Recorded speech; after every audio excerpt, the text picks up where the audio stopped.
சௌசௌ நெய் கூட்டு எப்படி செய்யறதுன்னு பார்க்கலாம். 2 சௌசௌ கட் பண்ணி சேர்த்துருக்கேன். 1 கப் பாசிப்பருப்பு,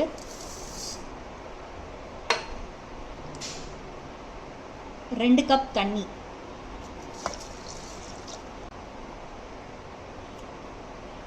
ஒரு பிஞ்ச் மஞ்சள் தூள், 1 டேபிள் ஸ்பூன் ரசத்தூள். ஸ்டவ் ஆன் பண்ணி மீடியம் ஃப்ளேமில் 2 விசில் விடணும்.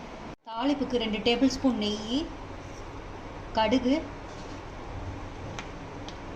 உளுத்தம்பருப்பு, காஞ்ச மிளகா, கருவேப்பிலை, பெருங்காயம்.